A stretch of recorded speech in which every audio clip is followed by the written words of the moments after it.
we doing? You know, you and the winks. All you do is wink. Yeah. I think you have a twitch. You just like a winked at me. twitch. You just have a winked at twitch. me. I have a twinge. Yeah, a twinge. You gotta cut that, man. If any ladies see this thing and see that's they love it. All right. That sums you up in a nutshell. That sums me up in a nutshell. That little wink. Yeah, that little wink. It's gonna be like my signature sign off, you know. Anyways, I'm Jason Palasota. I'm Stephen Short. This is D-Town Chat, right? Or Chats. Chats. Okay, because we're taking some chats. First episode. Hey, I took a chat. I had the chats last night. It's chats. Okay. We only have one chat, so one episode. That's where we're known for the one chat. Yeah. I only want to chat with you one time, anyways. And someone asked me earlier today, what does the D stand for? And I was like, oh great. I was like, I guess that really Dallas. Could. Yeah, okay, but it may not be obvious to everybody. Oh my gosh. I mean, the big D. I mean, that means different things. The big D. That means different things to different people. No, that's on them. I'm going to the big D and don't mean Dallas. Of course, it's that song. That's an old country song. I don't know. I don't listen to country. You did turn old recently, so you should start listening to country. I turned old recently. I'm seeing some gray hairs on you too. Oh, I am gonna cut. He hates that. I'm gonna kill you. He hates that. I'm gonna kill you for saying that. All right, so here we are. We are starting our first episode of D Chats. I'm mad. We're starting our first episode of D-Town Chats here. To kind of give you guys a perspective on why we started this, what this is. Jason and I have been friends for about 3 years now, and was it longer? Was it shorter? No, it seems longer. Seems like did like I cut in? I think I'm not supposed to cut in. He's supposed to cut in. He just cuts in. I'm not supposed to He's cut so in. Disrespectful. Go ahead. So with D-Town Chats here, we really, the whole premise behind this podcast is to provide a perspective of all things from a Dallas perspective, really. Jason and I have a lot of hobbies. Actually, some are complementary and some of them are actually diametrically opposed, or probably more just like I like to sleep and he doesn't. Exactly. But that's the nature of what makes things interesting and talking about. Yeah. And so, Jason and I have a lot of conversations on the side, and we figure, well, what better way to record them, to do it than to record it, and no one's gonna listen and publicize it. Well, no one's gonna listen. Maybe not. We could be looking at this 5 years from now, and everyone's thinking like, if they only knew. Yeah, I know. If they only knew. Our fantastic crew in the back shaking their head. They don't. This is not going anywhere. Yeah. They're taking us for a ride. Yeah, well, they get paid for it. Hey, we'll set this up. They're like, great. It looks great. Just don't do this. Don't do that. I don't give a. It's kind of like when I have my friend, I have him on retainer. He just compliments me in front of women, so that way, I look better. So that's kind of what we're doing here. We're another paying friend. guys It's not me. as we're saying this. Another friend, not me, because I would. Yeah, I would charge you an arm and a leg. I'd put you at retainer because that's a. I can give you a friends and family discount. That's quite a feat, because to prompt you up is a miracle. It would take some magic. It would be magic. I can do it for you. Yeah. All right, so we're going to talk about a few things. We're going to talk, and we'll just go over the agenda a little bit since we're organized. Yeah, and a little loose. We did our first take on this, and it was like all over the place. Yeah, which is great. We got some of the cobwebs out. Exactly. Yeah, we're going to talk about each other, and then the fourth topic is each other, and then. And then how we're each both involved in the community. The fourth is about each other in the community. All right. Yeah. Excellent. Yeah. Because we love talking about ourselves. All right. No, but really, intro about ourselves, and then our hobbies, and then how it relates to where we are in Dallas, and then health, like latest stuff we're doing with health, and then a little bit about our community involvement. Yeah. And that we want to invite people to come on and be interviewed and just be part of the conversation. So absolutely, everyone's welcome to contact us to come on and speak about what you want to talk about. If they're daring from your enough. perspective. If they're daring enough. Okay, so if you want to start then on your little bit about your background. Yeah. So I've lived in Dallas for about 10 years as an adult. I was actually born here and lived here for a while before I moved to Florida, and then I moved back in 2014. After about 10 years here, I've learned a lot about myself, and I've also seen how Dallas has changed a lot. But my background, of course, is, having lived in Florida really for most of my youth time. I was always into athletics. I was always kind of into, math and science to a certain degree, health.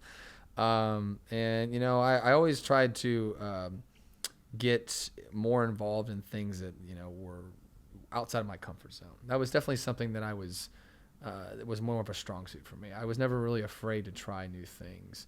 I love learning new things. You know, so, you know, I grew up in Florida. I went to school in Birmingham, Alabama at Samford University. Go Bulldogs. You know, I did my undergrad and master's in accounting, and then I moved out here and I got a job in public accounting. So for all you recovering accountants out there, I feel you. Hold strong. Yeah, so I did that for about 5 years. You know, cut my teeth there, got my CPA, and then I've made a slow but steady progression into more of the finance world. You know, I worked in oil and gas for a little bit, in management consulting, and now I'm in investment banking. You might ask yourself, is like, Steven, you don't really seem like the type that wants to sit behind a desk. And you'd probably be right. I don't. But everyone needs a day job to kind of finance their high affluent lives. And that's exactly why I chose what I did. Yeah. I was decent at math. I enjoyed connecting with people, trying to help build their businesses, advising executives on how to make strategic decisions in their companies so that way they can keep their companies afloat, you know. Working with private equity groups, working with consulting firms, law firms, giving an understanding of how the environment, the economy works. That was all very intriguing to me. And so, you know, that kind of informed, you know, how I kind of rose in the ranks of the finance world. But now I'm at the stage in my life where I want to kind of branch out into other types of, you know, other things, whether that be a podcast, whether that be, you know, I took up snowboarding 4 years ago. I've always loved soccer. I love basketball, football. I surfed growing up, you know, things of that nature. And so I've always loved being able to do all different types of activities and seeing what the world has to offer. And so I'm hoping that with this podcast, I can provide my perspective from my experiences. Cool. Excellent. So with that said, moving over to my co-anchor here, Mr. Jason Palasota. Co-anchor. That's right. I'll give you that title. I feel like you deserved it. Let's get a little synopsis about you. You know, your background. What did you? How did you get started? Okay, so I'm from San Antonio, Texas. I come from a really large Lebanese-Italian family. I went to University of Texas, San Antonio, and Austin. I studied biology and finance. I was a SIG Ep in the fraternity, so that was interesting. I ended up somehow becoming class president of the entire student body, and that was also, I don't know, that was a fluke. I think that adds up. That messed up on the ballots, I think. Sorry, everyone, for who voted for me back then, a long time ago. But I will say that during my presidency at UT San Antonio, we were pivotal in bringing a football team. So that was kind of cool. Really? Yeah. Oh, nice. Yeah. So we did that. I studied. I've always loved biology, and so finance was sort of the, you know, you should know finance, and so I studied that too, and got into clinical research. I fell into it like a lot of people do. And work for a doctor at a site where they do research studies. And, you know, most people are familiar with clinical trials, especially after COVID and during COVID, right? There's trials and vaccines. And so that's kind of my realm of expertise, if you will. Then I moved to the corporate world in my industry, and then ended up starting my own business. And I started the business in Austin, technically, and then had moved to Dallas, and I still have it. So so we basically help doctors get connected into these studies so that they can help their patients. And so we're sort of that glue that combines the pharmaceutical companies with the doctors. So that's what we do. And what is it called? Clinitiative Health Research. Clinitiative Health Research. Right. And which company are you with? I'm with Capstone Partners, an investment bank based out of Boston. Out of Boston. Okay, cool. Yeah.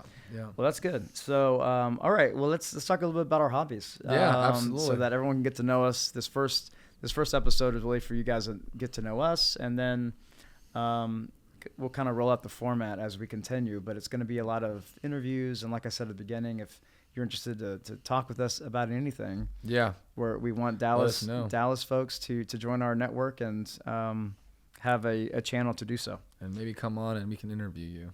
Let's grill you. Let's talk grill. Oh God, let's talk about some hobbies. So, what are your top 3 hobbies? Oh, right now, geez. Top at the three moment. at the moment, Yeah. like right off the spot. Sure. Surfing, snowboarding. Yep. And probably just traveling, meeting people. Traveling. Okay, so tell us about your latest biggest trip that you did. Yeah. So I just Out of the country. I see that. Out of the country. Yeah. Oh yeah, sure. So I took a trip about 6 months ago to Germany. Was it already 6 months? Yeah, it's been 6 months. I know it's been Jeez. forever.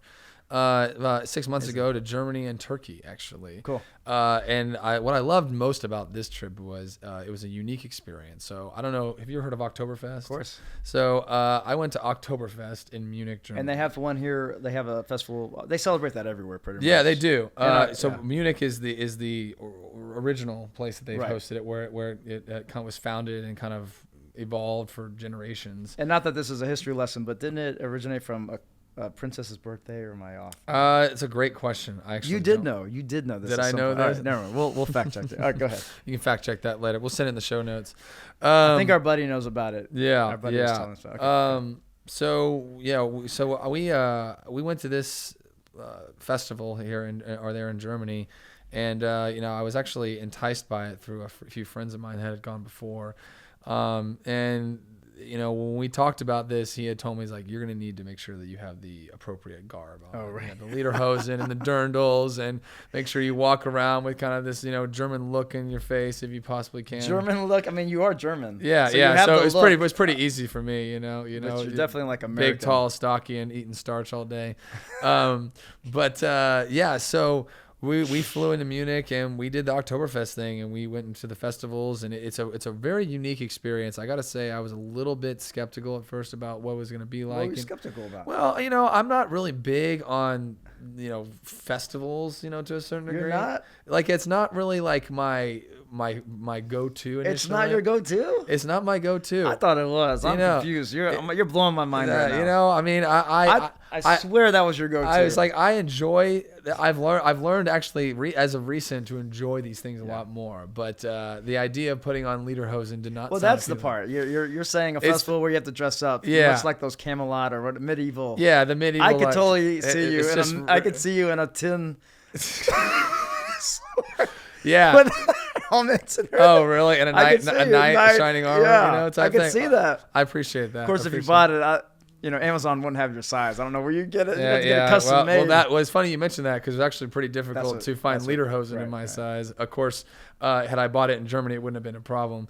But Right. so I got the garb. I put on the lederhosen, and we went to the festival, and we partook in some festivities and cultural delicacy that might have been in excess to what I've been accustomed to. But all that to say, that's kind of part of the drill here a little bit. We had tons and tons of beer and lots of starch, and they have an affinity actually for playing American songs. That's what I was gonna say. The music, and they have these tent, like you told me, they have these all these tents set up, and each tent has a different vibe. Yes. And all this, but inevitably they play American Western music. They'll play American and German music, and they'll be, chanting "I'm Prosit, I'm Prosit," is basically their version of Cheers to the populace. Cool. And having experienced that was truly unforgettable. It was fun. It was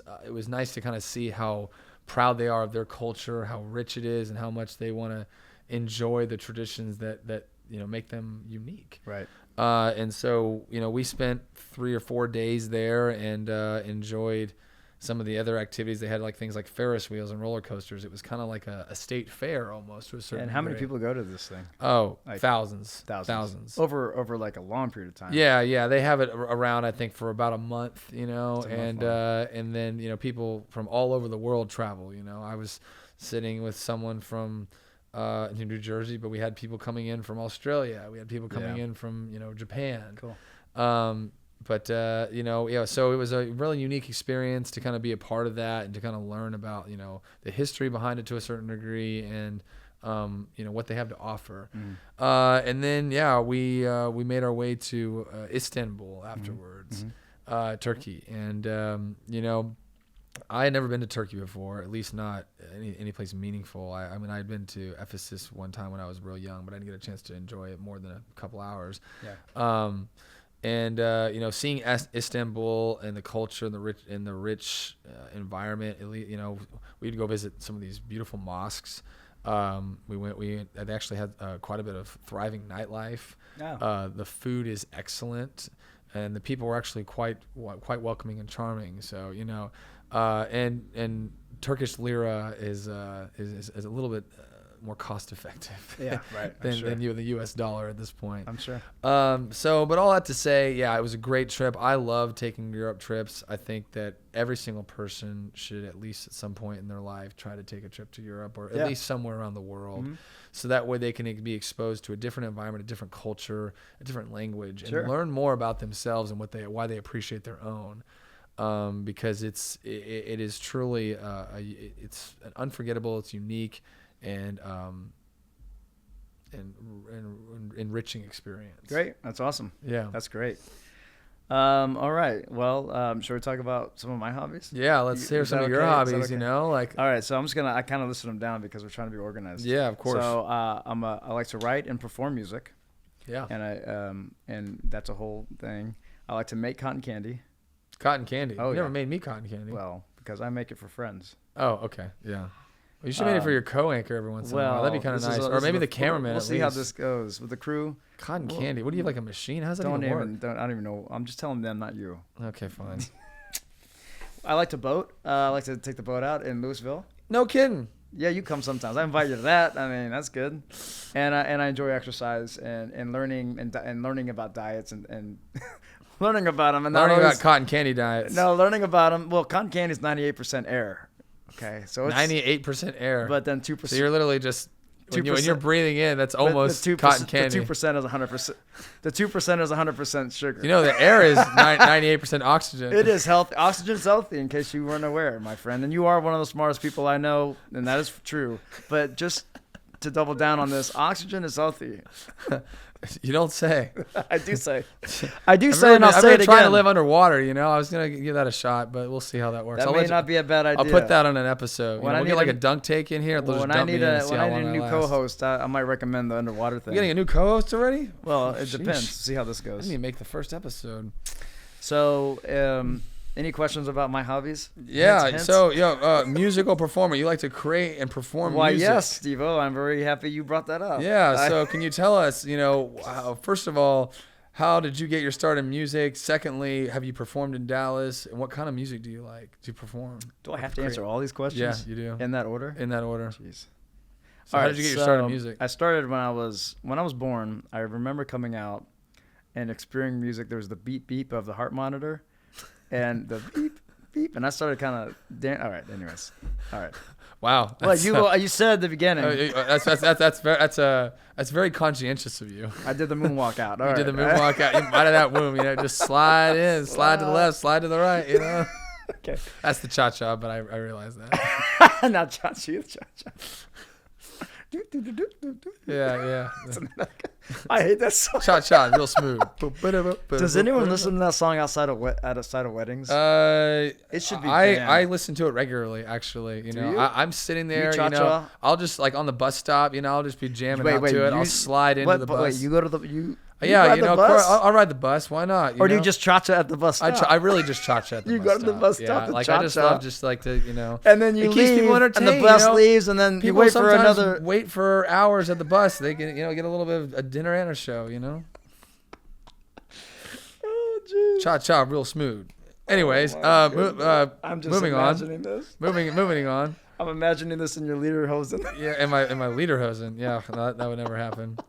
You developed your affinity for music when I started at 0. 1 second. All right. That beep from the heart monitor. Beep. All right. So.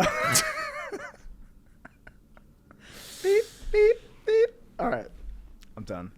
Okay, so my father had the instruments laying around. He was good, but it was enough to give me interested in it. So then fast forward all these years, I perform and sing and played all over Austin when I lived there, and pretty much all over Dallas. So, but then COVID's hit and really focused on my company after that. But at some point, I'd love to talk about the music scene in Dallas. But anyways, music's great. I think everyone should learn an instrument. I try to inspire people to learn things. I've learned lately is DJing. Yeah. I got a DJ console, and I learned you can learn anything on YouTube.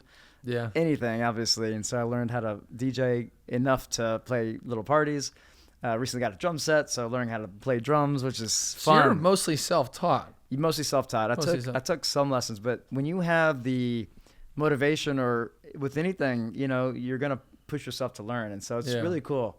I'm learning how to, right now, people don't know, but I'm trying to figure out how to do the stick things, the drum twirl sticks, the twirl drum stick? It's easy, evidently. I'm trying to learn it. Oh, it's easy? So I love learning little things like that, So you play the drums, you got the DJ set, you play the guitar, you sing. Yeah. And I think you got a few songs on Spotify, I do. I have, I think 3 right now. I'm going to try. The goal this year is to release 2 more.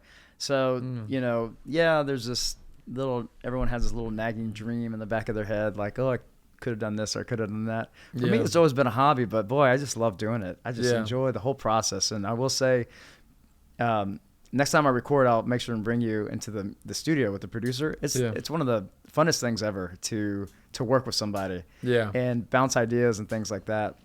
Yeah. And working with a producer that's totally multi-talented, knows what's current, knows the commercial, what's out there, commercial music and stuff, is really fun. Mm-hmm. But we can go on to that later. But yeah, so that's, I love music and these things, and Dallas has a really nice ecosystem, especially with the jazz. So there's some jazz clubs I go to as often as I can. I love jazz. Yeah, and I've taken you sometimes on Wednesday nights at the balconies. Is so fun. The Balcony Club. And they've been around for a long time, and a lot of these performers come from UNT. UNT has University of North Texas has like a premier jazz program, and people don't really know about it, but it is a premier. And a lot of those musicians, they stay in the area, DFW area. So now when you go to see live music in Dallas, typically you're seeing some really authentically great musicians perform. Yeah. So it's cool. I love it. I've always had an affinity for music, even though I'm musically challenged. But you're not, though. You're not. You're not. Going to Balcony Club, hearing those guys play. Yeah. I mean, they're just stellar. For those of you that don't know about it, you should go check it out. It's in Lakewood. It's a great little spot you can go to, on a Wednesday night. We may not be able to get in now that we mentioned this, so we better. Yeah. I'm gonna blame you if we can't get a seat. Yeah, it'll be my fault. Although he sings, he sings spectacularly. Oh, he'll be on there performing sometimes. They'll just call him out onto the stage, and he'll go and bust it out. That's how good he is. I just love it. It's not even, it's. Thank you, by the way. In fact, I'll say thank you. I appreciate it. You but it's fun. I just love doing it. Yeah. And so, is there any other places in Dallas that's got some good jazz? Like there used are to be a place some spots. Like Sambuca, I think, was up in Plano. There for a little while. Something and Richardson is too. There's a place, and then there's a place even in Uptown. I think they may have closed actually. Yeah. God, they were there a long time. I can't think of it right now. But there are some spots. We'll have show notes where we can put share some all of these the details things. About this stuff. That we don't have on hand. Yeah, so definitely we should do that. No, it's always a fun time. Yes. It's always a great time out here in Dallas. Yeah. So let's move to our next topic for health. So I'd love to learn. You're in great shape. You work out. Thanks. You work out. You do hobbies that push your body and your mind. Mm-hmm. And so what's the latest few things you're doing with your exercise routine or diet? Yeah, well, my health journey is kind of really been informed by the fact that, when I started working a lot, long hours, and then trying to just basically eat whatever I could get my hands on, I found that I was just not able to perform. I wasn't feeling well. Mm-hmm. I felt fatigued a lot of the time, and I really started to. I came to the realization that I needed to make a change. Yeah. And how long was that? Probably about 6-7 years ago. But even before that, you were working. I was pretty active. But you don't think it was at the level. But it wasn't at the level that I wanted to be. Right, at least, when you get older and your body just doesn't work the same. And so, I've had a lot of different ups and downs in my, and I wouldn't say I'm, on the elite level by any means, but I do like to do all kinds of different types of exercises. Like I do a lot of HIIT training. I have not done CrossFit too much, but I've done some of it. I do think that it's helpful to make sure that you're incorporating a lot of different exercises into your body to make sure that you're working different muscles to kind of keep those engaged within form, because CrossFit type genre, you could hurt yourself if you're not. You can, yeah. If you're not doing it the right way. High intensity, is a sacrifice. You have to make sure that you're dialed in, and it starts with the nutrition. So talk about nutrition a little bit. Like, what is the latest supplements? I think you found something recently. Nutrition is one of those things where it's kind of staring us right in the front of our noses, and for a long time we kind of ignored it. And I think what I mean by that is that even in like the 90s and early 2000s, we were told to follow the food pyramid, right? Or did they abandon that? Wholeheartedly. And and to some degree, like the Mediterranean diet. I mean, while the Mediterranean diet still kind of works in some cases for some people, really the idea behind it is that you learning about your body type and recognizing what works best for you. Because it's not a one size fits all. It's just not. And I'm still learning to a certain degree. So what are some things you've done recently then? Macro balancing, making sure making sure that, for instance, I learned that my body type is a little bit more what we call between an ectomorph and a mesomorph. And what that is someone with a little bit more of a fast metabolism might be inclined to gain muscle after conditioning a while, but it's pretty fast. So you have to make sure that you're consuming a wealth of calories in order to sustain that muscle. And the way to do that is just making sure that you find your proportionate macro balance that's right for you. Okay. And there's apps, there's there's physicians or there's sports nutritionists that you can consult to talk to about this. But the general ones would be ensuring that you're getting sufficient protein. A lot of people have argued this, but I would say what works best for me is that you get optimally between 0.7 and 1 grams of protein per pound. Okay. And that when I say per pound, that means per pound of weight. Mm-hmm. So if you weigh 170 pounds, you need to be getting approximately between 145 and 170 grams of protein per day. Is this with or without exercise? Does it matter? Incorporating exercise is important, but I would say nutrition actually is more important. You said recently to me that, and you're a big guy. I mean, you're very athletic and toned, and strength is high and all these things. But you recently said that you're finding the diet is more important than the exercise itself. And I've noticed that too. And I want to talk about my bean diet.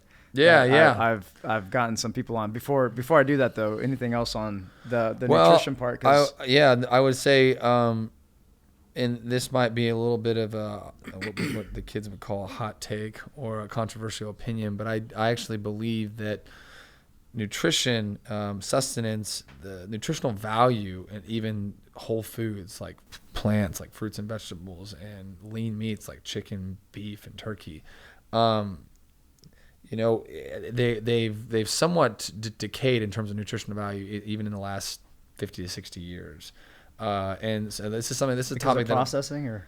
Well, it's processing to a certain degree, but it's also because in ancient times, people knew to kind of let the soil, to till the soil and to let it fertilize, and so people have been using what we call genetically modified organisms and hormones or pesticides, things to help prolong the shelf life and expectancy of a lot of foods, in order to make it mass produced and more available to the end user. That's the catch-22. And so that by extension has actually been causing a lot of effects amongst people. They've done studies that have actually shown that some of these things can cause cancer.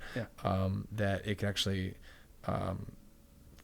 actually deteriorate cardiovascular health. So I kind of came onto the scene about this probably about 10 years ago when my mom started struggling a lot with health issues, and did a lot of research on this and started consulting doctors that were more on the whole nutritional, homeopathic routes. And so I firmly believe in homeopathic routes, allowing food and supplements to be the guiding light for you in terms of trying to achieve optimal health, as opposed to, resorting to prescription medication or quick fixes. Well, it's gonna be great when we have some guests to talk about the obesity epidemic and all the GLP-1s, and it's gonna be good to bring in. We should bring in some pharmacists and some physicians to talk about it, and some patients who got on Ozempic, for instance, and got off because of their experiences. And then in clinical research in my industry, there's tons of clinical trials that are trying to combat the side effects of drugs like Ozempic. So people stay on it, and it's more sustainable. So in the long term. But I think I completely agree with you. I think health doesn't have to be as complicated. It doesn't. I think it can be as simple as, if you look at the science and all the medical, it's complicated in that arena. But when it comes to what you do every day, I think it should be very simplistic. And, someone that I follow is Tim Ferriss, and he's mentioned a lot in a lot of different podcasts because he's a podcaster, author. He does a lot of stuff, consultant. He has a book called 4 Hour Body, and he, it's like a Bible. I mean, and all his books are really thick, and it's entertaining, but it's also, he has good stuff. So what I've extracted from that is the slow carb diet. Have you ever done that before? The slow carb diet. Yeah. I've heard of it. Yeah. Okay. So I've inspired several of our buddies to do this. We also call it the bean diet. Basically, and I started doing it, I think 3 years ago when I noticed, and guys, I think typically notice that you're getting out of shape via pictures. That's when I first, it was like a Instagram or Facebook. That's always the impetus, isn't it? It's the picture when I'm like, oh Lord, it's not in the mirror when I'm getting ready, or it's not when I'm walking down the street. It's a picture someone takes, and I'm like, wait, how did I get there? Am I at the end of that camera angle where it makes you look wider? No, I'm not. I'm like right there in the middle of the lens. Right. So I started this slow carb diet that I got from this book. And basically it was like trying to keep things simple. It was 3 things that I picked out of this whole list of ingredients that I did for a few months. I think it was probably 6 months or so, 6 to 8 months consistently. It was beans. It can be any type of beans, like the magical fruit. And I'll tell you a secret on how it's not it reduces the typical effects known for beans. Okay. And then beans, and then it's vegetables, and then it was a protein, so chicken in my case is what I used. Yeah. And I just ate those 3 ingredients 3 times a day, like in the morning too. The same meal. That's it. The same meal. The way I would make it, give it some variety, is I would add different spices, different sauces, like Tabasco or whatever, to keep it interesting. Yeah. And so that way it kept it. It's not just because it'd be so bland if it was the same exact thing. Yeah. So I experimented with that. And so a few of our buddies are doing it, and they're seeing results immediately. And you can do these things, again, keeping it simple. There's a million things to do. And start seeing that you're feeling better, you're sleeping better without working out even. You're losing weight. Yeah. You're losing those extra pounds. You can eat as much of that stuff as you want, in that particular low carb diet I was talking about. But then you layer that with exercise. So then I rode every morning, like a row machine, 20 minutes every morning, ate that diet, and I was just like, I was losing a pound a day almost. A pound a day. That's impressive. It was kind of scary, but I felt great. Yeah. But then I plateaued. Then I hit a certain point when I wasn't losing the weight. So then I knew either I have to work out harder or be even more strict with that diet. And that was kind of the decision I had to make, at that point where I plateaued. Yeah. But anyways, it's amazing. It's the diet, man. Okay. It's the diet. And you mentioned this to some people, and I've had success with it too. Oh yeah. We've had some doctor friends of ours doing it, and they're like obsessed with it. Yeah. Interesting. So, I have not tried that myself, but I think I've been trying.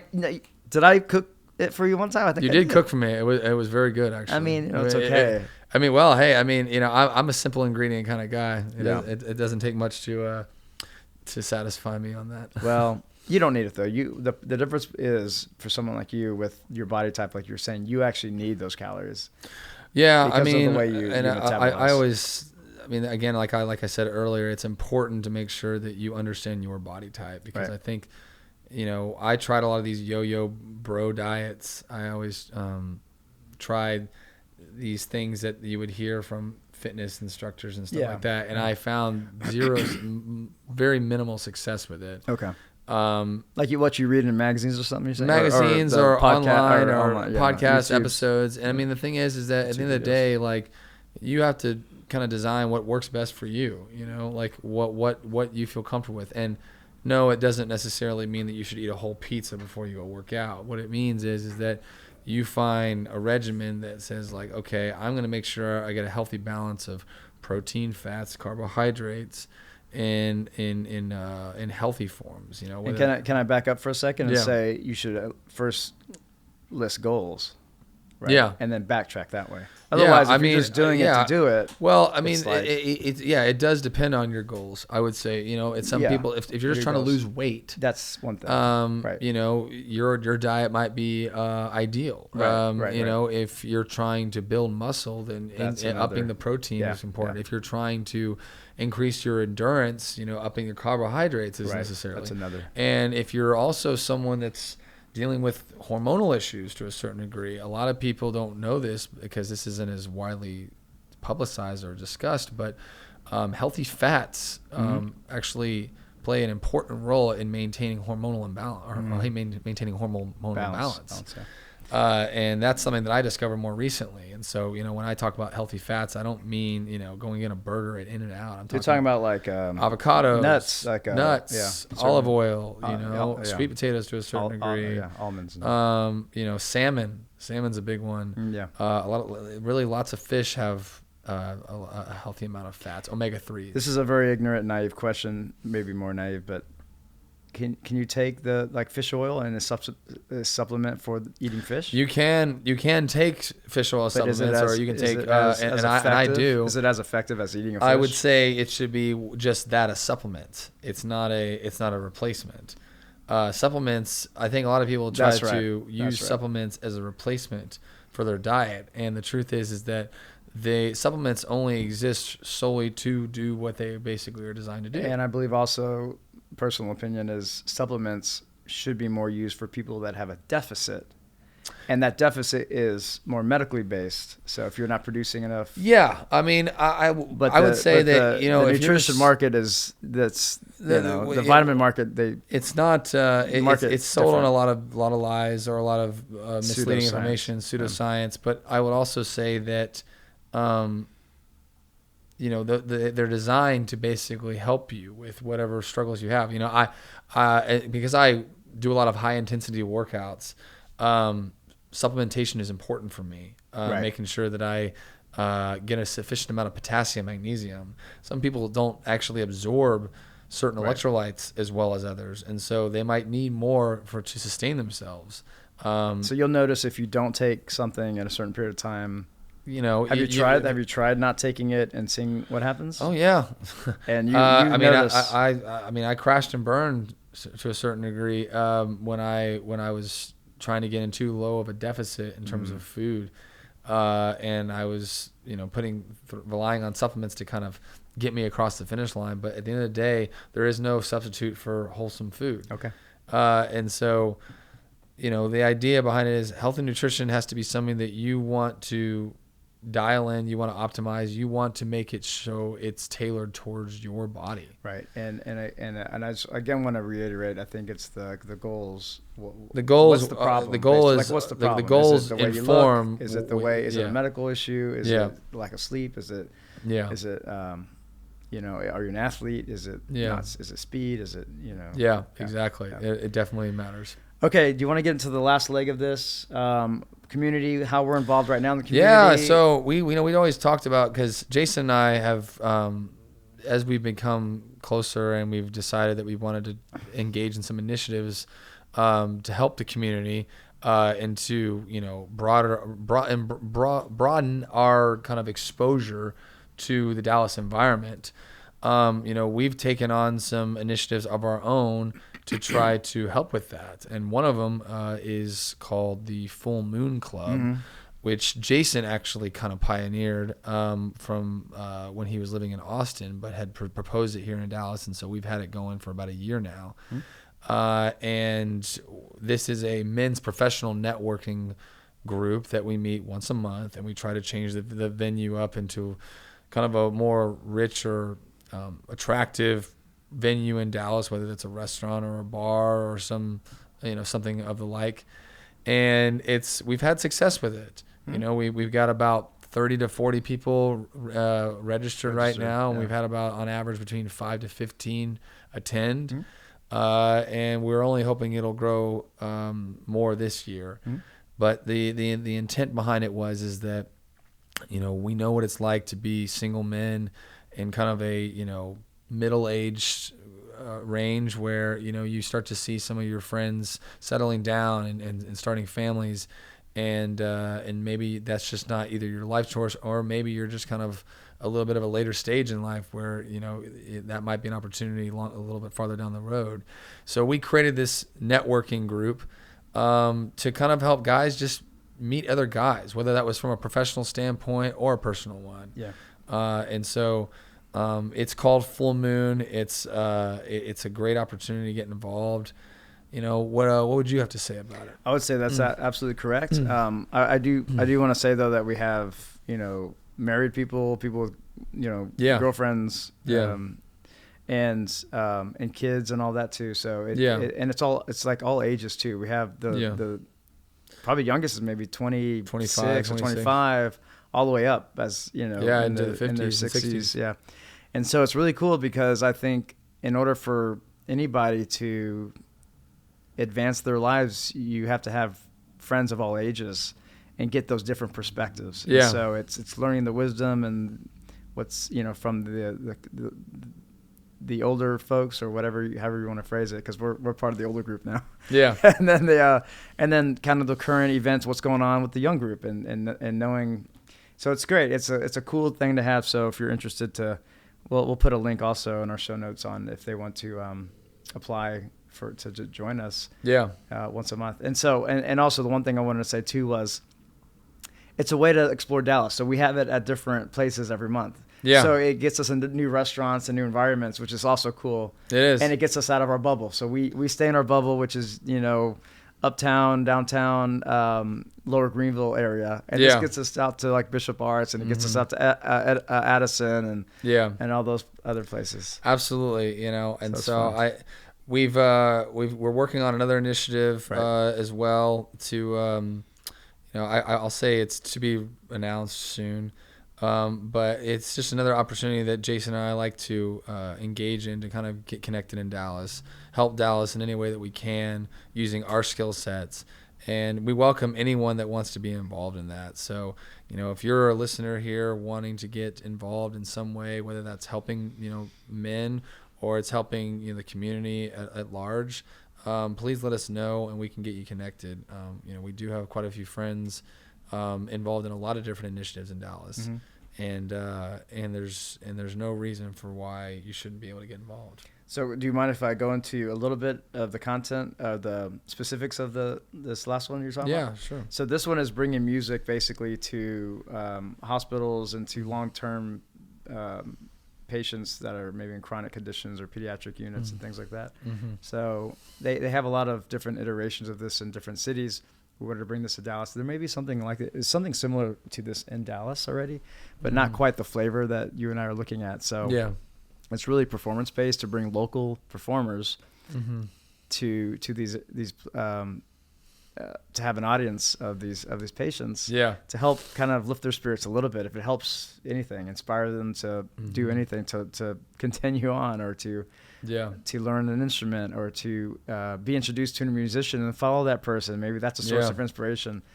So that's what we're looking to do. And so in terms of volunteers and things, we could use anybody for organizing, or for finding the local musicians, bringing them in for we have everything's kind of open right now. So nothing's official except that we have this idea. So exactly, should be great. And then of course we have this podcast, like we've said already a few times, is to bring people on. So yeah, we'll have that link in the show notes as well on, hey, I'd love to be a guest. And then we have some questions that we've created to fill out. And then it's just in terms of figuring out the schedule is kind of the next part. Yeah, we're going to try to have quite a few people on to interview, to provide perspectives from their backgrounds and what they've been exposed to.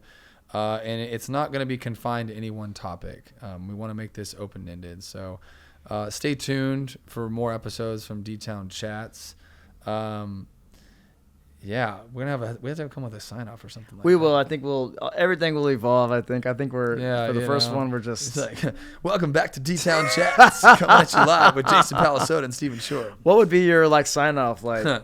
And that's the way it is. And that's the way the cookie crumbles. Or, Tucker Carlson, I don't know if you guys follow him at all, but he always has this grandiose one. He's like, what does he say? Thank you for watching Tucker Carlson's show, the sworn enemy of lying, pomposity, smugness, and groupthink. That's right. And I was like, and I always thought it was kind of funny how he said that. Now, something I think we should cover at some point is talents. I know we talked a little bit about hobbies, but talents is like a separate topic. Yeah. And so I want to bring in a talent real quick before we end this, and that is your ability to quote movies. Yeah. Within the character, like imitating the character at the same time.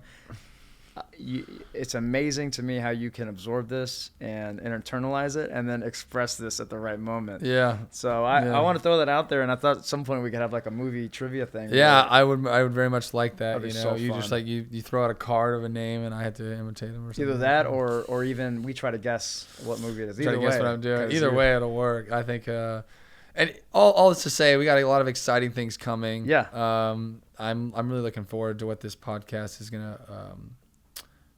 What it's going to yield in terms of people, excitement, listeners. What is it going to, and the conversations that we're going to have going forward. We're going to have a comedian, a chef. We're going to have some attorneys, pharmacists. We're going to have everybody. Doctors. Businessmen, business women as well. Businessmen and women. Excuse me. Business women. You need a VPC, mister. We talked about this. Business people. We talked about business people. How about that? Business people. We talked about the PC. You're right. Business people. Turn up the PC-ness. Yeah, I need to turn up the PC-ness. Yeah. So business people. My apologies. All right. Anyways, with all that said, thank you for listening, and we'll catch you in the next episode. Later.